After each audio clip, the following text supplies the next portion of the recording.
Terus COVID datang.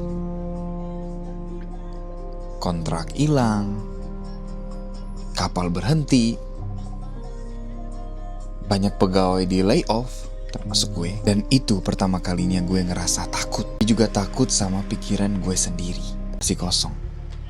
Minggu depan, bulan depan, sampai suatu hari gue dengar tanahnya dijual. Dan ada satu fase yang jarang gue ceritain. Biasanya hidup gue keisi sama jadwal padat. Pas semua itu hilang, kepala gue malah lebih ribut.